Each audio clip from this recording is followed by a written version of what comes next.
Good afternoon. It's so good to see everyone there. Go ahead and if you give me a quick chat and let me know where you're coming in from.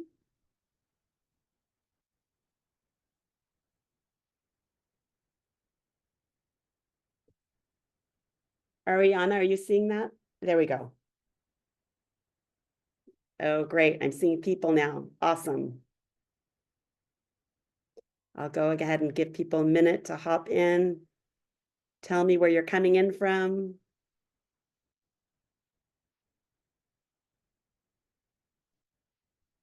Welcome to the presentation called Roots and Wings, Creating Outdoor Classrooms that Inspire Wonder. I'm so glad you're here. My name is Lynn Siegel-Baitner.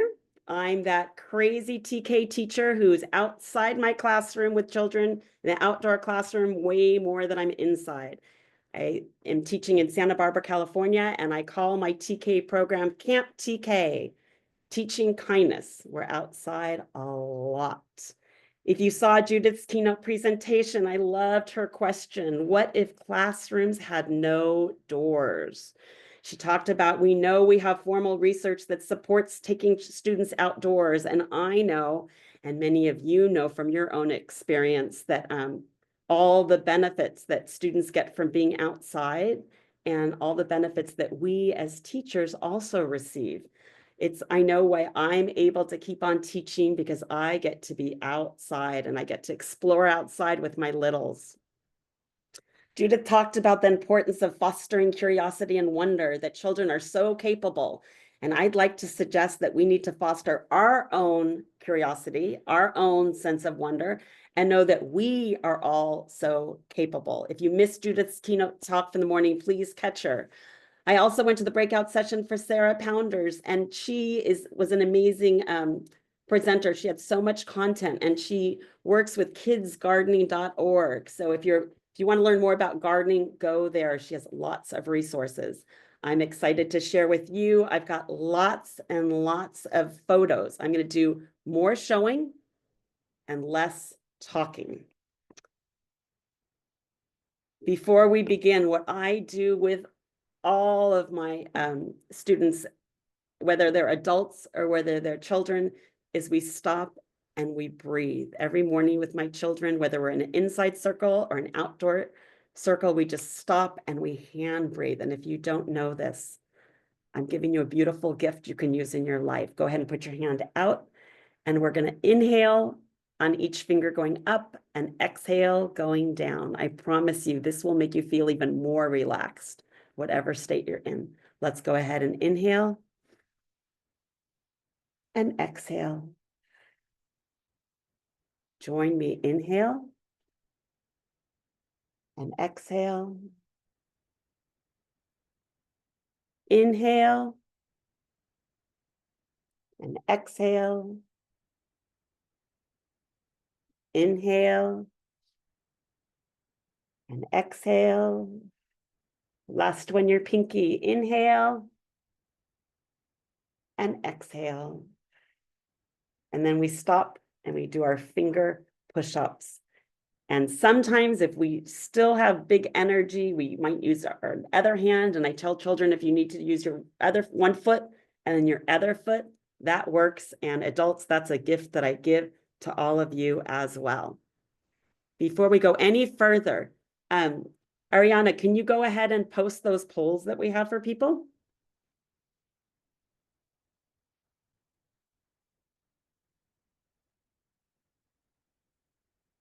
What I'd love for you to do, I'm going to need to speed it up because I lost some moments there, is if you could go ahead and take a quick note and write down science, technology, engineering, art, and mathematics.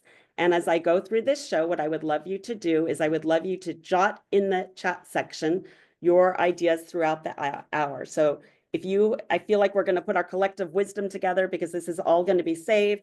And I would love to get new ideas from you as well. So here we go. Our first chat, what I'd love you to do is think back when you were a child, when you were the age of the children that you work with. Think back to that age and share a favorite outside memory.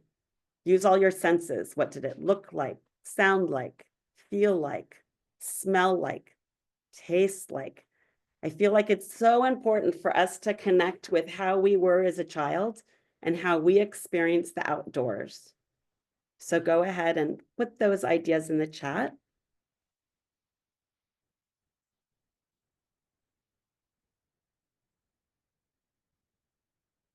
And what I'm going to do next, and by the way, I'm going to ask you things along the way, and it feels fast and furious. Go ahead and you don't have to respond to everything, but it's an invitation to respond. So come visit my outdoor classroom. I'm at a public school campus. I've written many grants over the years, and many of the items that you will see have been thrifted and donated. And I hope that you find inspiration and confidence to take children and yourself outside to play and explore just a bit more than you already do, because I know some of you are outside a lot, and some of you are thinking how to get outside.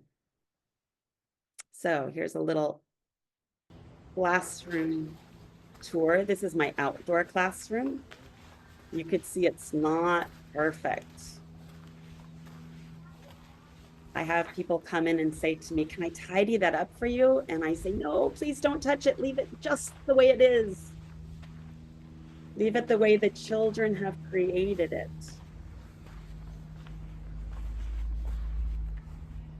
I hope that it looks like a backyard.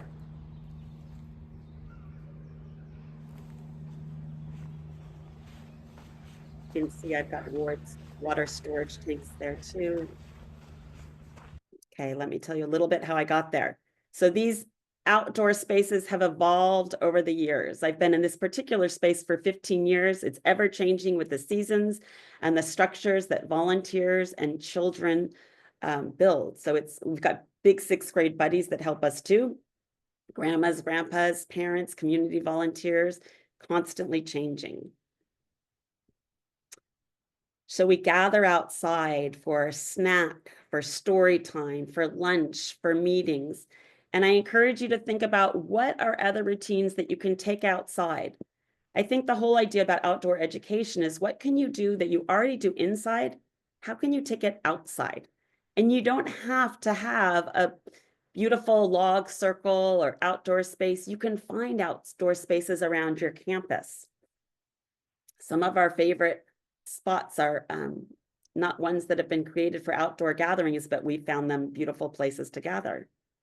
So what other routines could you take outside? Allow children to weed, to build structures, to spread hay, to collect and sow seeds, and maintain the yard as they choose. So that's a big point that I have to make, is that it's not about making everything perfect. You can guide in very unobtrusive ways along the way as children come up with ideas. Like that day, children decided, they saw me pick a weed and they said, "Oh, we can help you weed." And so we talked about getting the entire root. We talked about what would we do with the weeds after we collected them. And we talked about what is a weed? What do we want to keep? To some people, nasturtium is a weed, but we want to keep nasturtium. We don't want the grasses in the hay area. So resist making sure that everything is tidy and perfect, and make sure that they feel like it belongs to them. Building shelters. So adults and big buddies help us and guide us through the building. We encourage children to problem solve on their own. In this case, on the left, you see grandma's helping hold the sticks, but the children are guiding, and they have a plan to dig a hole. And then they discovered they needed to add water to make like a cement to make it more sturdy. On the right, you see a bunch of children. They wanted to move a log. They said to me, "Can we move that log?" And I said, "Sure." And they figured out a long process how to help each other to move that log. We have other classes that use this space as well. Our kindergarten and 1st grade classes use this space as well, and our big 6th grade buddies. Creating new paths and spaces with hay, with just I don't get them in the hay bale. I get a bag of straw from my feed store. And for $8, they can take that straw and create entirely new paths in areas. And this was the children's idea. They wanted to go explore in this place where a willow tree had fallen over, and there were all these fiesta flowers that I didn't want to get trampled on. So I suggested they discover a route, and then they laid the hay. And that's been a whole new outdoor space that I hadn't thought of before, that they thought of. Logs, they're a free natural resource. I've had that log circle for over 10 years. And that's our meeting place. They like to walk along it. And I just encourage you to think, what STEAM skills do you see being explored? They're building shelters. They've made a book nook, blowing bubbles. I love that teeter-totter. Sticks are a free open-ended play invitation. When I taught first through third grade on the other side of our campus, it was hard for me to hear teachers say, throw the stick over the fence, no playing with sticks. I encourage children to play with sticks, and we have rules. And in this space, we're walking, and generally that's when it becomes unsafe, but we say sticks are for building, sticks are for drawing, sticks are for imagining, and you could see they're roasting marshmallows, building pathways, collecting sticks. How to carry a big stick. That is a big lesson of mine. I have 4-year-olds, 5-year-olds carrying sticks that are 8-10 feet tall, and no one has ever been hurt. And that little inset that I have, what to say to kids instead of be careful. And it's so tempting for me to say, wait, be careful. And I just have to take a breath. And I'll say things like, notice how. Do you see? Try moving. Try using. So all that's, if you're going to screenshot something, I love that. How to say to kids, be careful. Not be careful, but allow them to explore. Don't say be careful. So think about the social emotional skills that you see as they're exploring. Look how powerful they feel. And by the way, those sticks were delivered from a dad. I love mulberry sticks because they're lightweight. So I heard that a neighbor had put a bunch of mulberry sticks out, and I called a dad with a truck, and he went over with his son and he brought all those sticks to us free. Fairy houses, whenever there's staff room flowers, I'm the first one to go through the trash can when they're thrown away, and I bring the children the flowers to take apart and build fairy houses and think of what STEAM skills are being explored as children are creating fairy houses and all the stories we're allowing them to make up, all the magic and wonder. Garden creatures. You don't need to be careful. You don't need to feel comfortable with garden creatures. I would just encourage you not to instill fear within children, rather wonder and curiosity. My friend has a snake. She often brings in Monty Python. I put up that little Seek the iNaturalist on my phone. That's a great use of technology. When I see, I always forget the name of the bug, and that big bug that you see in that container. And so I'll get out my Seek and learn more about it. And what kind of spider, what kind of butterfly. The gophers are often watching us read our stories. And I don't tell children, be careful. I just say, stand back, give them a little space. And if we collect a creature, we always let it go back into nature. Mud, oh my gosh. I am not a huge slime and using gallons of glue kind of teacher. I just feel like dirt and water, mud and different textures is just a fabulous exploration for children. And then afterwards, so easy to clean up, and the children love it. So many lessons being learned there. Mud kitchen tools. This is a picture I took 10 years ago. I had a mom chef who brought me all these tools. Think about what STEAM skills could be explored using all these tools. These are items that were brought in 10 years ago, and I would say 3/4 of the materials I still have. Muffin tins, water pitchers, pots, pans, scoops, molds, all sorts of kitchen tools. Free or very inexpensive from thrift stores, and amazing tools. Ask your parents, make out a list. Say who has some muffin tins, pans, pots, measuring utensils.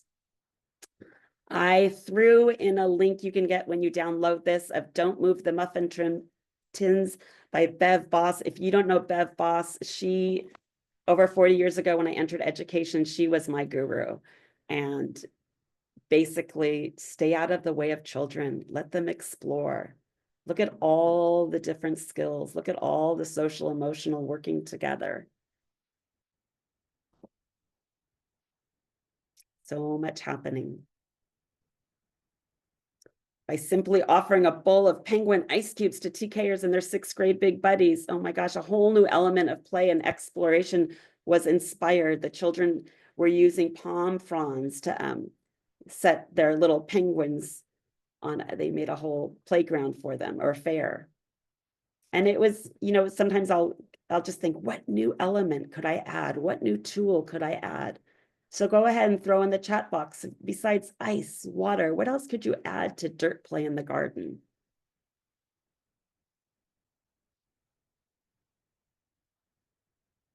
So I have an outdoor shed where I store my materials. I just got it 2 years ago. I've been in this space about 15 years, and I just added the shed a year or two ago. And it means that instead of me lugging things from my classroom outside, I can open the shed. And you could see I have a fleet of Tonka trucks and trowels. Trowels, #1 asked for item. There's a tub of dinosaurs behind that. I have crates with kitchen materials. So go ahead and throw in the chat box if you have another way to store materials. This is the Tough Shed that I use. If you have another brand that you use, go ahead and throw it in the chat.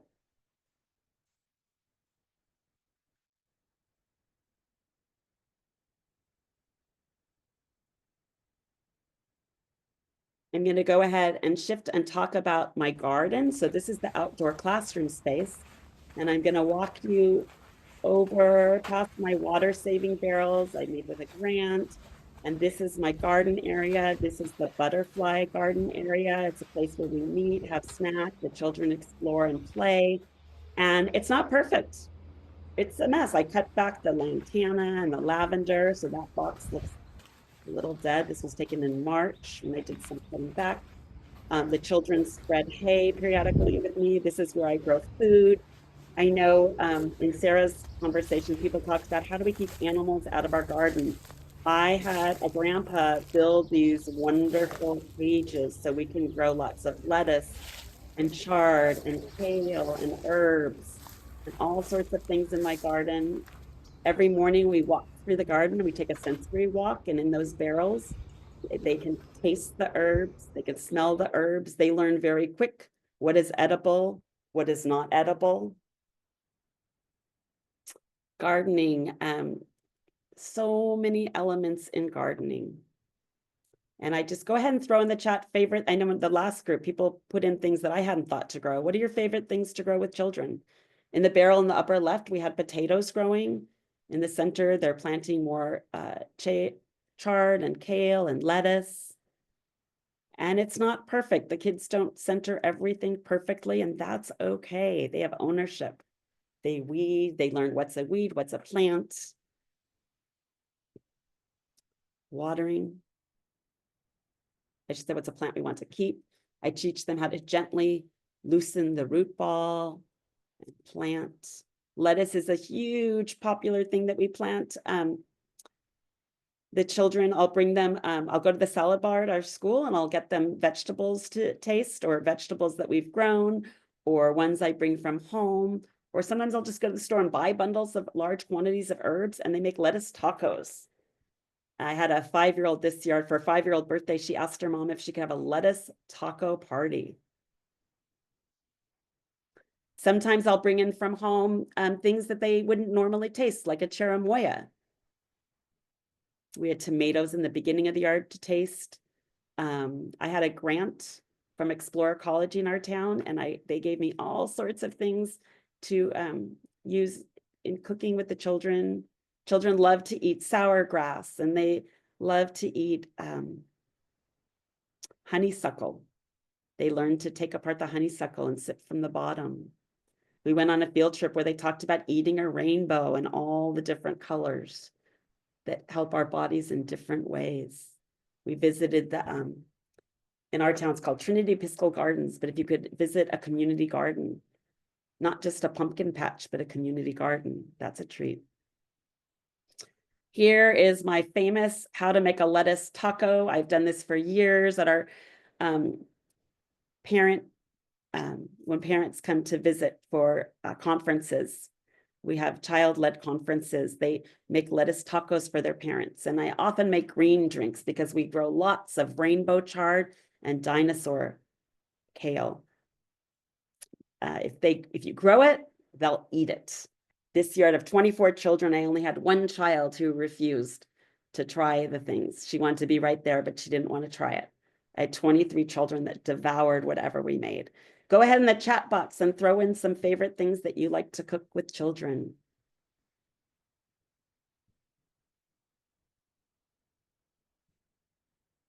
For holiday celebrations, we call it nature's candy. And I encourage people parents to bring in fruits and vegetables, and my children devour these trays.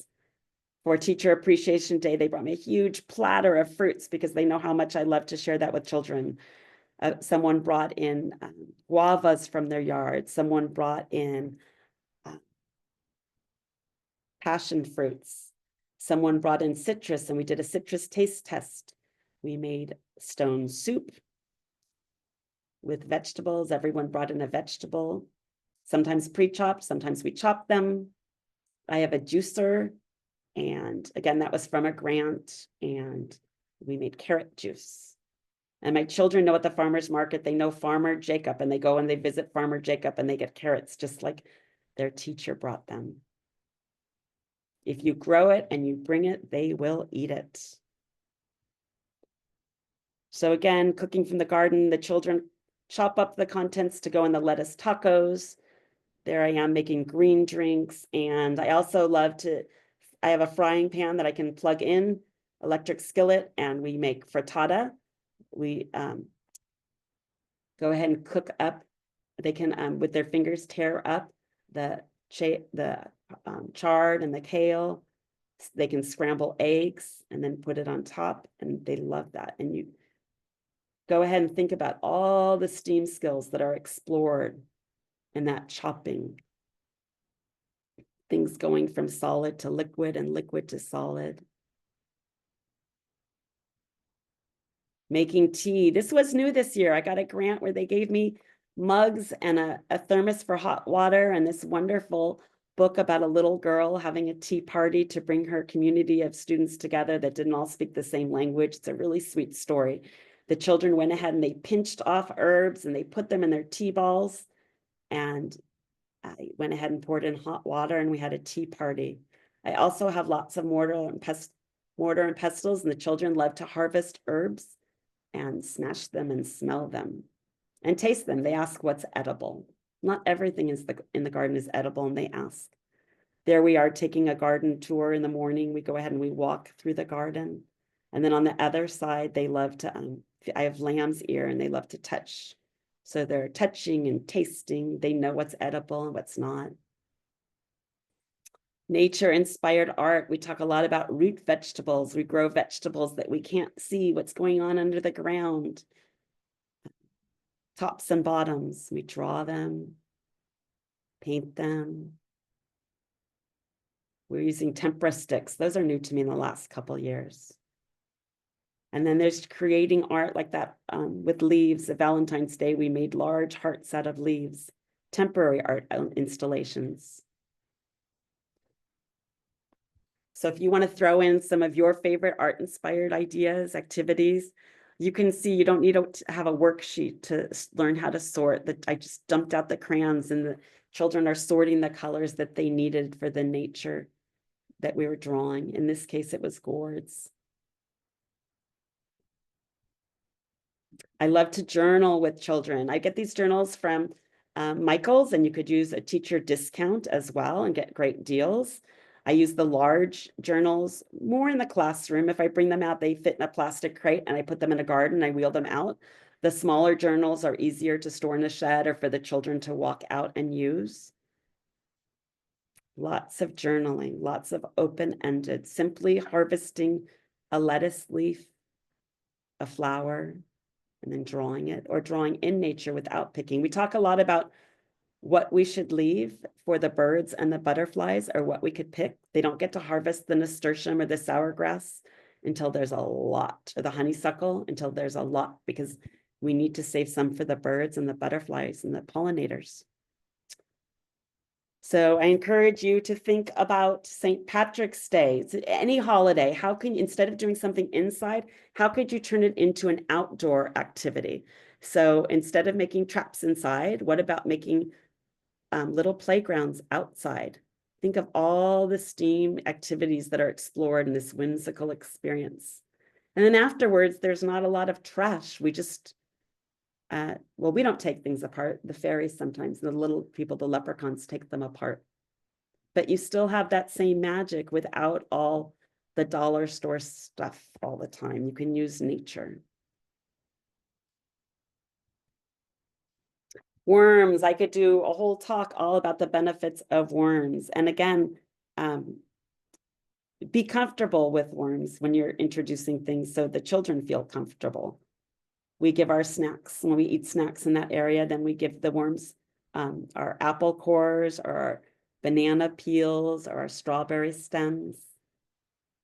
The children love to feed the worms and play with the worms. We're shredding paper to add, to take up some of the moisture if it gets too moist in wintertime in the worm box. Again, simple worm box.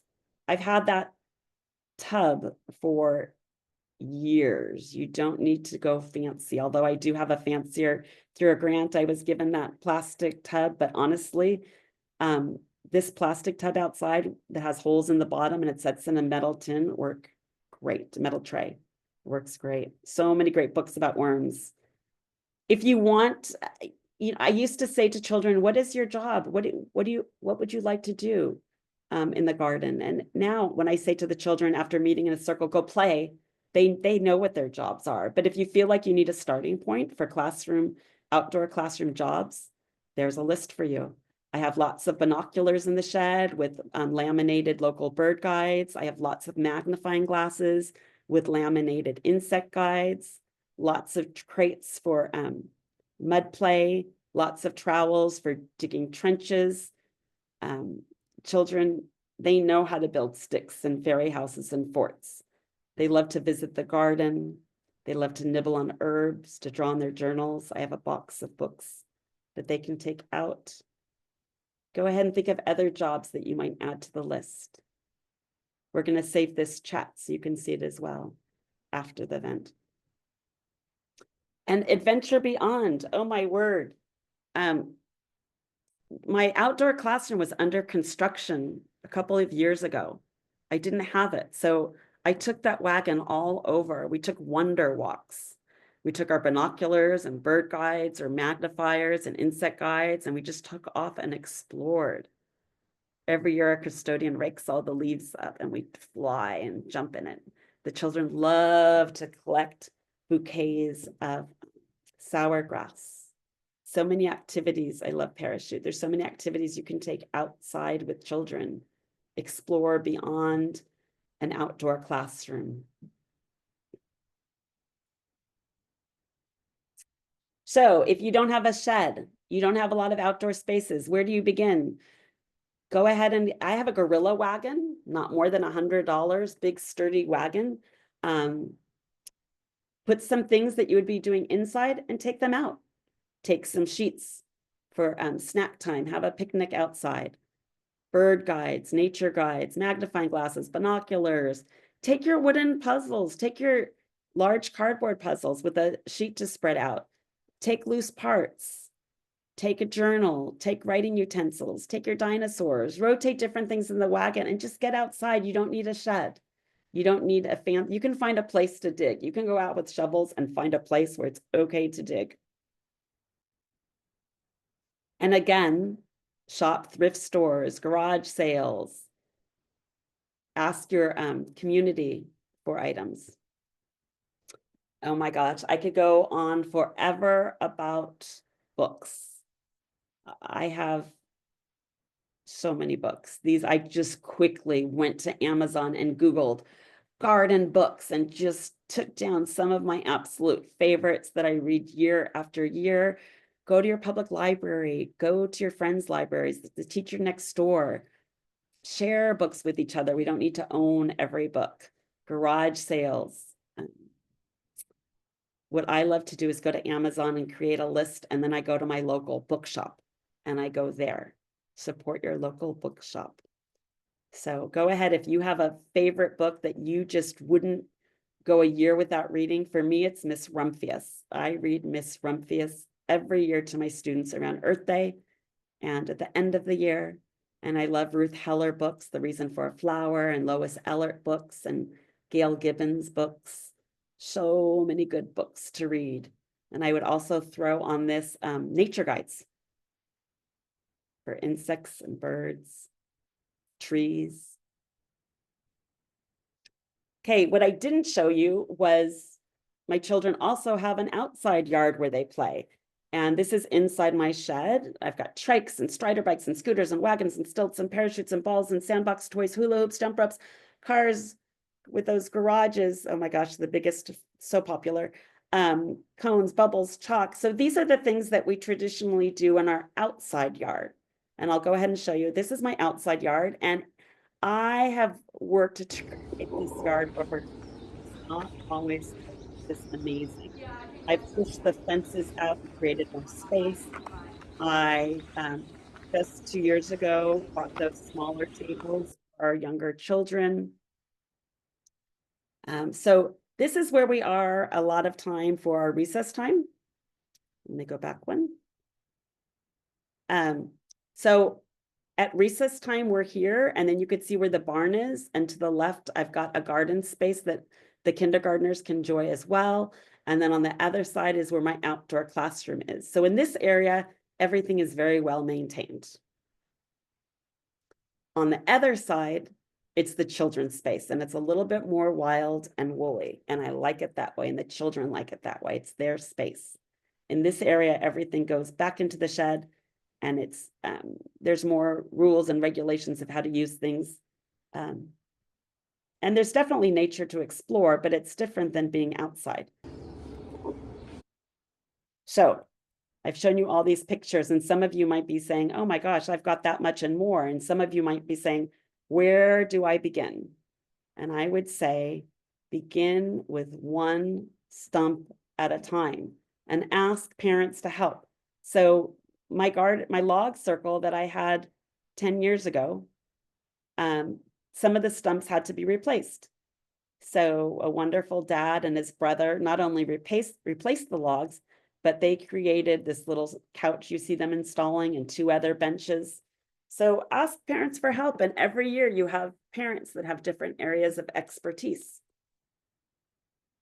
This dad is actually, his child's going on to kindergarten, and he has a little one coming in. And so next year I hope to make a chicken coop with him.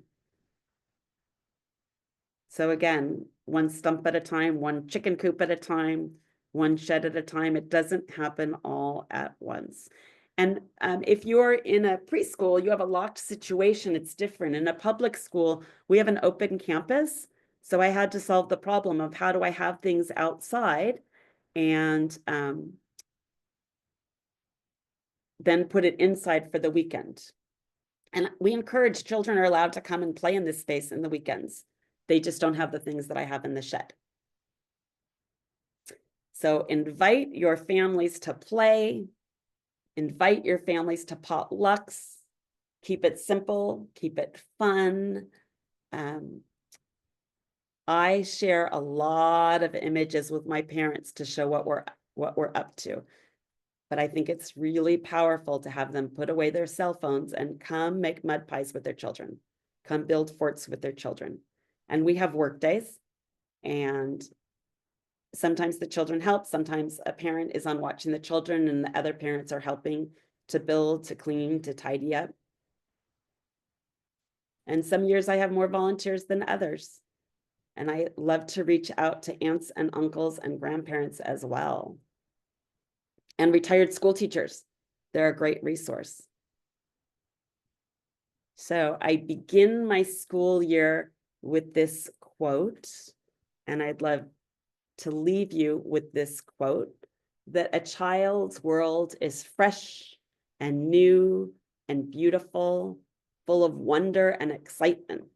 And it's our misfortune that for most of us, that clear-eyed vision, that true instinct for what is beautiful and awe-inspiring is dimmed and even lost before we reach adulthood. If I had the influence of the good fairy, who is supposed to preside over the christening of all children, I should ask that her gift to each child in the world be a sense of wonder, so indestructible that it would last throughout life as an unfailing antidote against the boredom and disenchantments of later years, the sterile preoccupation with things that are artificial, the alienation from sources of our strength. If a child is to keep alive his inborn sense of wonder without any such gift from the fairies, he needs the companionship of at least one adult who can share it, rediscovering with him the joy, excitement, and the mystery of the world we live in. And that is a quote from Rachel Carson. And my hope for you is that you are able to be that good fairy in the lives of the children that you work with. Let's help children feel rooted and ready to soar. I have a set of butterfly wings, 24 butterfly wings, and I couldn't share more pictures because there were faces, but my children very often go to my rocking chair, and before we head out, or even if we're inside, they grab butterfly wings and they fly about. And this year for my certificate of completion for TK, I said, I took a portrait of each child wearing butterfly wings and said they were ready to fly off to kindergarten. Thanks for sharing this hour. I hope that you've been able to read each other's ideas. I hope to learn from your work and your inspirations. And I say to you, go play. And we've got time for questions. I've also included this because, gosh, that helped me even when I had technological difficulties. Just breathing is huge. Another thing that I wish for all of you is this. If you want to zap a screenshot of this one, I love this. What to say to kids instead of be careful. I know that when we talk about outdoor play, we talk about risky play, and I don't like that phrase. I don't think children want to get hurt. They're not. My philosophy is that if you don't provide challenging, open-ended nature experiences for children, that it will be risky. If they don't know how to walk along a log, a wall, if they don't know how to jump from log to log, I think that's risky, that they don't know how to move their body in space. So instead of be careful, try some of these phrases. And honestly, I don't interrupt children's play a lot. I know some educators feel that they need to ask a lot of questions to get the children to think further. But the more I've taught, the more I find that the power of my own observation, stopping and sitting with children and really listening to children, is when the real learning happens for the children and for myself. Judith had great examples. I love the way she had them record, and they could do that in their journal, recording the way they see things. But I call them worksheets. I don't do worksheets. I feel like we need to allow children to construct their own knowledge and to construct their own challenges in nature. I'm going to go ahead and do stop share so I can see you better, because I haven't been able to see.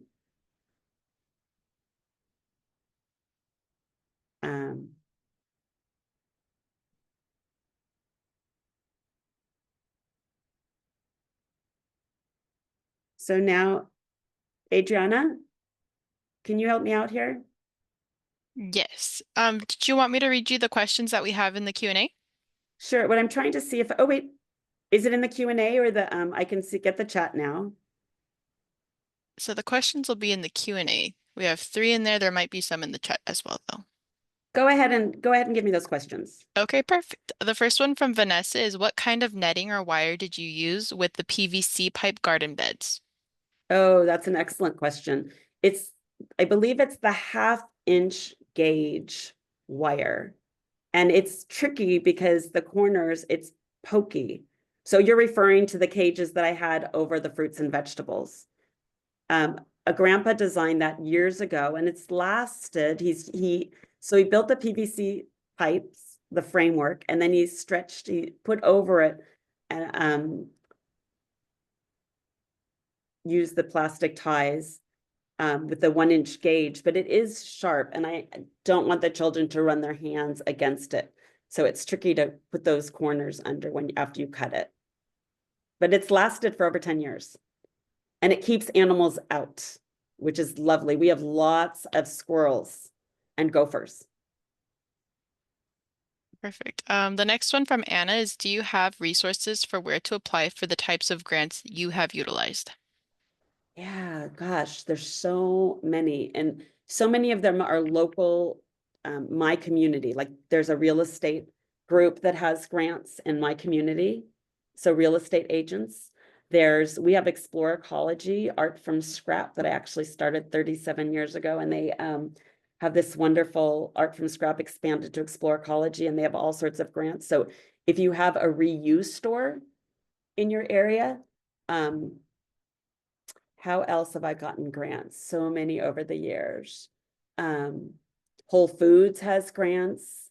Home Depot has grants. I know a lot of people use Donors Choose. My Santa Barbara County Education Office has all sorts of grants that I've written for composting, for the water saving tanks that you saw. I don't think I talked about that, but I have several water saving tanks. And so that was a Karen Share grant that I did. So that was through the county. So your county office, different businesses, Home Depot, Whole Foods, real estate agents like to get their names on things. People want to put in the chat boxes things that they've done. Why don't you guys share? What are other things that you've done?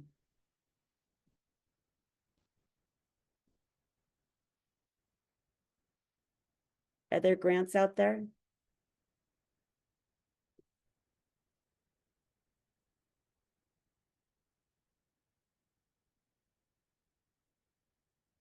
Anyone else write grants? Farm to food? I don't know what that is.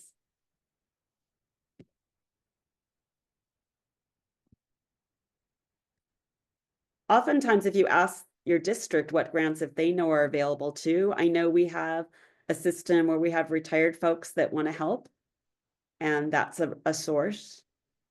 We actually have a list of people and their talents. Any other ideas out there for writing grants and getting things? Tree trimmers for all those wood stumps. I put a word out for who, also, you guys probably know all these sites that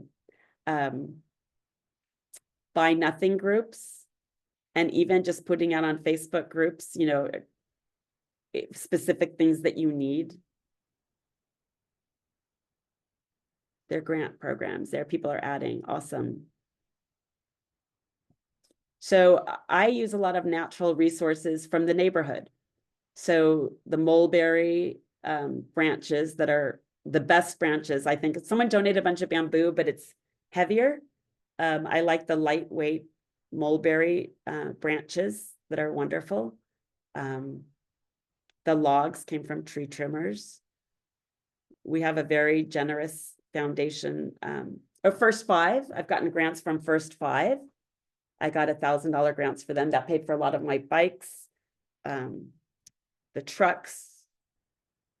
So I always have my ears open and ask other teachers, how did you get that? I don't go out and buy a bunch of brand new things. That shed was a big stretch for me. That's the most expensive thing I've ever purchased. And my district wanted me to make it fireproof, so I had to add an extra $1,000 for it. Sometimes you just have to jump through hoops to get what you want. Any other questions out there? Yes, we have two more so far. One of them is how do I create something like this if we are in the middle of downtown? Oh, we got another one too. If you're in the middle of downtown. Yes. So, did you see Judith's talk? She talked about going out in the community too. I love how they visited a Gaudi site as well. So borrowed landscape, I mean, you can go on, like the, community garden that we went to visit. But if you're talking about how do you create that in your space? So I think you walk your school and I know some schools are concrete jungles. I know that. And so I think if you walk all over your campus and you can find a space, it might be by the by the trash barrels. I mean, walk all over your campus and find a place where there's dirt and literally get a gorilla wagon and throw in 24 trowels and a crate with a bunch of sand toys and go out and create a space where you can have an outdoor kitchen. And it might be a place where you visit. You might have a different place where you garden, and it might, you could see in the pictures, I also used the felt containers, or you can use barrels that you can put on top of concrete. I've been on school sites where I've had, all my garden it's been on concrete, so I've had barrels. So you do have to get more creative, but whoever asked that question, if you sent me some pictures of your site, I would love to brainstorm. I love being told something can't happen and figuring out a way to make it happen. Someone wrote they have raised beds on concrete. Yeah. So definitely raise the metal. Those big metal tubs are phenomenal. You can get wooden barrels from wineries. Often if you tell them you're a school, you can get them for free. Find someone that will cut them and deliver them to you. Someone wrote Audacious Foundation. Yes, that's where I've gotten a lot of my grants from too. And I know there's other organizations that are very generous that you can find in your town. People want to help children. What was the other question out there? Okay, the last two questions involve infants. So what do you suggest for infants? And then I have a cement patio for infants and want to make it softer.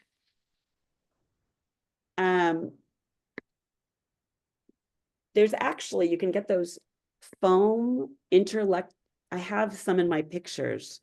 They're like 3x3 black foam. They're not made for children. I think you get them at Home Depot.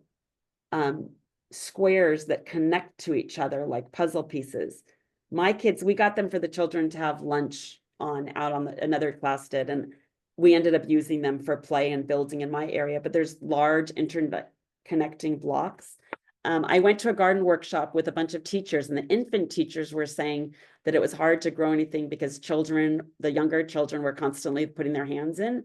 So I would have some garden barrels that are just for the children to dig and dig and dig and dig. And then I would have other barrels that would be covered, you can take a bunch of bamboo sticks and then wrap some netting around it. And those would be the areas where they would be more observational. But definitely toddlers are going to want to go up and put their hands in it because that's how they learn. So I would say leave some, just like in my garden, I leave some figs for the birds and some for me. I would leave some barrels for the children to explore and some for them to plant. Oh, hoping to avoid foam and use natural. So I use a lot of straw. I don't know what straw would look like over concrete. That's a good question. I don't like artificial grass. I'm opposed to that. They say it makes it that there are better forms out there, but I have not used artificial grass. I would say, are there areas you can, oh wait, someone said I use plastic wading pool to create sensory gardens. Yeah. A layer of dirt with sod. Ah, that's interesting. Or a layer of dirt with walk on time. Just grow right on top of the cement. I like that idea, Julie. definitely. Why not grow right on top of the cement? Good questions. I couldn't see all of these when I was talking, so I'm looking forward to looking back over all of these. Any other questions?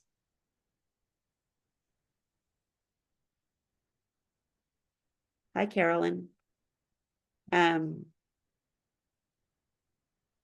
How do we reach you? I can go back to, can you see my slide right now?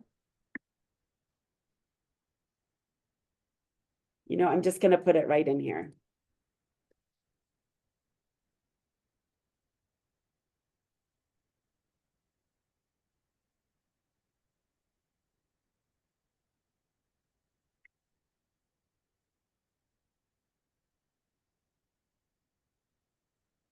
So there's my email. I welcome you to ask any questions.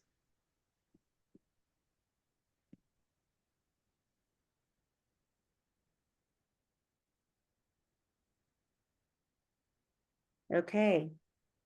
Thank you so much for your time. I hope you got some new ideas out there.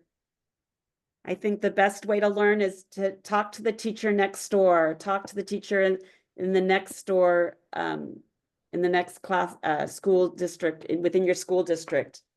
Move a school district over and ask. I'm constantly learning and going out and visiting other people's sites. I learn most, I mean, I don't know what this forum was like. This was so unique for me. I feel like I am able to share the most when people come and visit. Hey, anyone's welcome to visit Santa Barbara. I learn most by actually walking through someone's site. And I think that's the way children learn best too, right? By live. Thank you so much. Ask me any questions through email.